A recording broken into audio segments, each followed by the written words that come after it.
मंत्री छगन भुजबल ने आज एक पत्रकार परिषद में स्थानीय स्तर पर राजनीतिक युति और मैत्रीपूर्ण लड़ाइयों को लेकर अपनी स्थिति स्पष्ट की। उन्होंने कहा, मैंने इस बारे में समाचार पत्रों में पढ़ा है। सभी तीनों पक्षों की युति होना जरूरी नहीं है। हम वहां की परिस्थितियों को देखकर ही निर्णय लेंगे। भुजबल ने आगे बताया कि कुछ जगहों पर भाजपा अलग रह सकती है और शिंदे अजित पवार की युति हो सकती है। एक तर मग त्या विधानाशी आम्ही सहमत नाही, ते फार चुकीचं विधान आहे। अशी विधान करणं आणि ते काय म्हणतात ना, एखाद्याने एक चूक केली म्हणून दुसऱ्याने दुसरी चूक करायलाच पाहिजे, अशातला काही भाग नाही। त्यामुळे आपण ज्यावेळेला फुले शाहू आंबेडकरांच्या मार्गाने जातोय, आपला पक्ष असं म्हणतो, त्यावेळेला हे आपल्याला शोभत नाही। परंतु त्या बाबतीमध्ये अध्यक्ष जे आहेत अजितदादा पवार स्वतः लक्ष घालत आहेत। एक प्रकारे अजितदादांना ते डावलण्याचा प्रयत्न करतात। मला काय माहित नाही कसं काय डावलते। सूचना देऊन आणि नोटीस काढूनही ते वारंवार ते वक्तव्य करतात। अजितदादा निर्णय घेतील, त्याच्या पक्ष आहेत, त्याच्या पक्ष पाहिजे काय करायचं असेल। साहेब असं आहे की ज्या काही तुम्हाला विधानं करायची त्याच्यामुळे पक्षाचा फायदा झाला पाहिजे, नुकसान होता कामा नये याची काळजी आपण सगळ्यांनीच घ्यायला पाहिजे, सर्वच पक्षांनी घ्यायला पाहिजे। साहेब, फडणवीस महत्वाची योजना होती, त्यानंतर माझी शाळावर देखील आता लाल शेरा पडलेला आहे। पण आनंदाच्या शेतात जरी यावर्षी जरी अडचणीचं असतं, कारण तुम्हाला कल्पना आहे आता, म्हणजे लाडली बहीण लाडकी बहीण 45,000 कोटी आपल्या ठेवल्या पाहिजे ते वेगळे, परंतु यावेळेला आपल्या शेतकऱ्यांवर जी आसमानी सुलतानी कोसळली त्याच्यामुळे 32,000 कोटी रुपये आपल्याला वाटावे लागतात।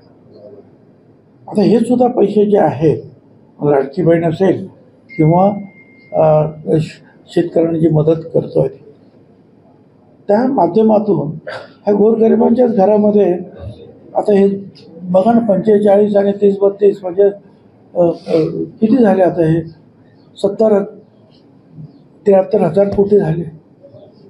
पण एवढं सांगतो की पुढच्या वेळेला आपण त्यात नक्की विचार करू, आनंदाचा शिधा वगैरे जे काय साहेब, सध्या राजकारणाचं विधान आहे असं फडणवीसांची तुलना नथुराम गोडसेंशी करत नाही, हर्षवर्धन सपकाळ यांचं विधान आहे तसं, आणि फडणवीसांचे मोडस ऑपरेटिव्ह नथुराम गोडसे प्रमाणेच आहे असं सपकाळांनी आरोप केला।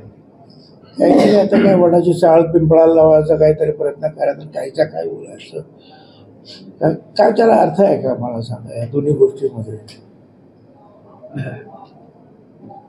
एकनाथ शिंदे मुख्यमंत्री असताना पदाचा गैरवापर केला असं विचारेंनी आरोप केलाय कार्यकर्त्यांना।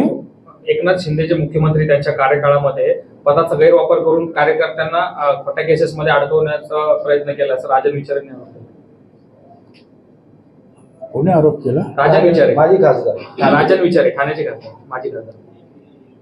मला काय माहिती नाही, आणि कोणाला त्यांनी काय केलं असेल तर त्यांनी काय न्यायसंस्था आहे त्यांच्याकडे जाऊ शकतात ना ते।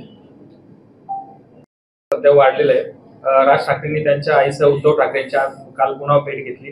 20 वर्षांनी ठाकरेंच्या आई या मातोश्रीवर गेल्या। मला स्वतःला पर्सनली, मला आणि माझ्या कुटुंबियांना त्याचा खूप आनंद आहे।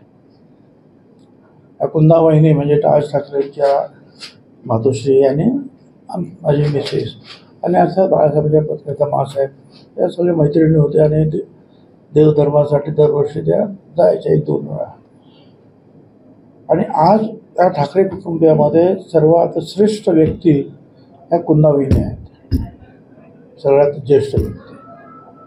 त्यामुळे ही सगळी मंडळी जर तिथे गेली आहेत तर मनापासून त्याचा आम्हा सगळ्यांना आनंद आहे।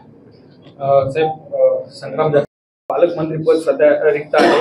मागे आपण पाहिलं की भुसे आणि महाजन यांच्यामध्ये पालकमंत्रीपदावरून थोडा कलगीतुरा रंगलाय। भुसे साहेब म्हणताय की पालकमंत्रीपदासाठी ट्रम्प यांच्याकडे जावं लागणार आहे, ट्रम्प यांच्याकडे। हो हो, आता तुम्ही कुठे जाणार? मी पण ते ऐकलं ते काय महाजन आणि ते भुसे ट्रम्पकडे जाणार।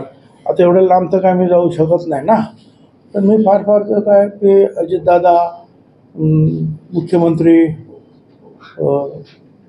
फडणवीस साहेब किंवा शिंदे आणि फार लांब तर मोदी साहेब इथपर्यंत जाऊ शकतो मी। ट्रम्पकडे कुठे जाणार मी एवढ्या लांब? आता ती मंडळी जाऊ शकतात।